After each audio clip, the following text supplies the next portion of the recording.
Friends, greetings from Total Output Power Solutions. I am Manohar, and the topic of today's discussion is the green hydrogen, which is our future fuel. Future means we are actually using it now, just now we are using it, but it is a future fuel. We can see it's a future fuel. The Now there are only two fuels which burn without any carbon emissions. The two fuels are ammonia and hydrogen. Ammonia is NH3 and hydrogen is H2. Now, out of these, ammonia may produce NOx after burning. NOx is nitrogen dioxide trioxide, which is harmful for our health. And hydrogen produces water H2O after burning, which is not harmful to our health, and it is most common element in the whole universe. So with this background, we go for the hydrogen as the future fuel. Now, use of hydrogen, how you can use it as a fuel. Hydrogen is a clean fuel that when consumed in a fuel cell produces only water. Hydrogen can be produced from a variety of domestic resources such as natural gas, nuclear power, biomass and renewable power like solar and wind. These qualities make it an attractive fuel option for transportation and electricity generation applications. It can be used in cars, in houses, for portable water and many more applications. Hydrogen is an energy carrier like electricity that can be used to store, move and deliver energy produced from other sources. Today, hydrogen fuel can be produced through several methods. The most common methods today are natural gas reforming, which is a thermal process, and electrolysis. Other methods include solar driven and biological processes.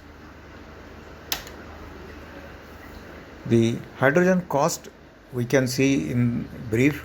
The production cost today, average production cost today is rupees 320 to 350 per kg of hydrogen produced. The hydrogen is produced today by natural gas reforming, which is a thermal process, and as well as electrolysis. Other methods include the solar driven systems and biological processes. The prices may drop down drastically with electricity produced and made available from solar driven or wind or geothermal or the renewable sources, etc. Now these prices may come down to around rupees 160 to 170 rupees per kg by 2030. The present the solar driven processes are there are 4 to 5 solar driven processes. They use light as the agent for hydrogen production.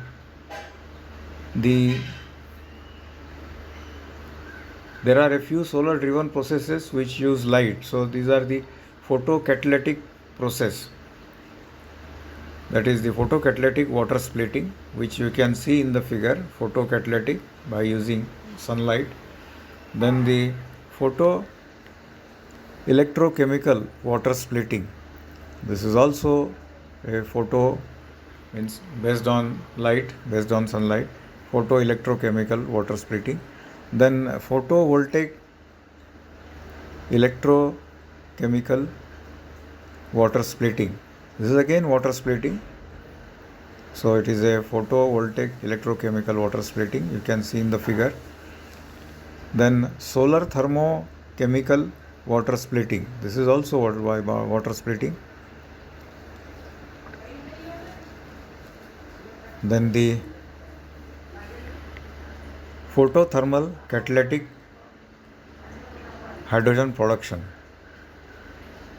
And lastly is the photobiological hydrogen production.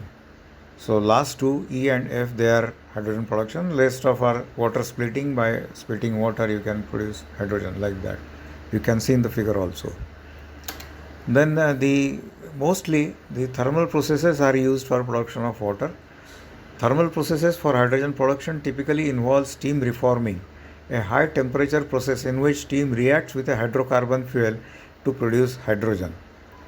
Many hydrocarbon fuels can be reformed to produce hydrogen, including natural gas, diesel, renewable liquid fuels, gasified coal, or gasified biomass. Today, about 95% of all hydrogen that is produced is from steam reforming of natural gas.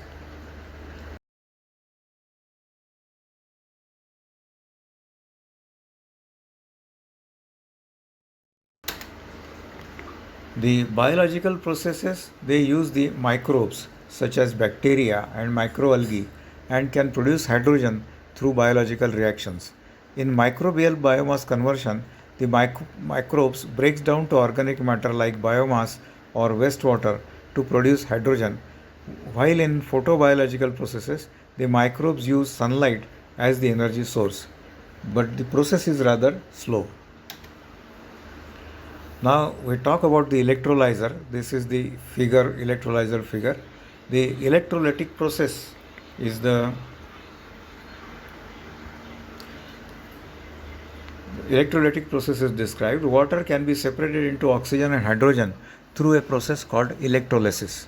Electrolytic processes take place in an electrolyzer which functions much like a fuel cell in reverse. Instead of using the energy of a hydrogen molecule like fuel cell does, an electrolyzer creates hydrogen from water molecules. You can see in the figure the DC power is given to the anode and cathode, you can see, and water is split into hydrogen and oxygen. The hydrogen is on cathode and the oxygen is on anode. Then electrolyzers. The electrolyzers, they require desalinated water.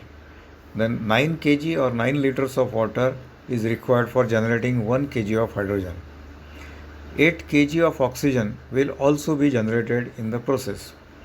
1 kg of hydrogen ideally produce 33 kilowatt hours, whereas 1 kg of diesel produces around 12 to 14 kilowatt hours only. The electricity consumption for the generation of 1 kg of hydrogen ranges from 40 to 50 kilowatt hours. Ideal is 39 kilowatt hours. But some losses, and that creates around 40 to 50 kilowatt hours. The green hydrogen. Green hydrogen is produced by the hydrogen produced by using renewably generated electricity that splits water into water molecules into hydrogen and oxygen. Green hydrogen holds significant promise to help meet global energy demand while contributing to climate action goals. The green hydrogen. Now this, from solar you can get electricity, from wind turbines you can get electricity, from hydro power plants you can get electricity. This from the renewable energy sources. This electricity can be given to the electrolyzers for production of the hydrogen, and hydrogen electrolyzer, you can see the production will be there. Then there is distribution and storage of hydrogen, and at the last you can say that achievement to net zero emissions. This will lead to net zero emissions. Now we talk about the bankable green hydrogen project. Now, given the significant growth in demand, the scale of input energy required is around 22,000 terawatt hours of green electricity to produce 500 million tons of green hydrogen per year. And the parallels of the hydrogen value chain to that of the fossil fuel value chain with upstream, midstream and downstream elements, the green hydrogen industry will attract investments. A large amount of investments will be there. To date, only a few green hydrogen projects have been successfully brought to market. According to a survey, most green hydrogen projects are under construction and in operation at the pre-commercial phase with limited electrolyzer capacity, typically less than 50 megawatt. While some proposed plants are of 100 megawatt capacity or more, they remain small compared to the fossil fuel alternatives. In addition, green hydrogen projects present other peculiarities and risks that challenge traditional project finance, science of the technology, segmentation of energy input, production and transformation, storage and transportation to the end users. One way to position these projects for success is to locate renewable energy production and hydrogen production facilities together so that they can be better integrated. Governments also need to create policy and regulatory frameworks that incentivize the investments. Building capacity and providing technical assistance for governments, especially in emerging markets and developing economics, is key to developing these regulations and ensuring their enforcement and compliance. Further, there is need for a globally agreed definition of green hydrogen and methods to guarantee and certify the origin of the fuel. Also critical, especially in light of the just transition agenda, is the need to help workers to develop the skills they need for this emerging industry. Green hydrogen mission in India. India aims to produce around 500 million tons of green hydrogen per annum in the next 5 years, and the incentives would help to bring down the cost. Prime Minister Narendra Modi led cabinet has approved 19,744 crore incentive plan to promote the manufacturing of green hydrogen in the country in a bid to cut emissions and making India a global hub for using, producing and exporting green hydrogen. India's Green Hydrogen Mission. This mission will facilitate demand creation, production, utilization and export of green hydrogen.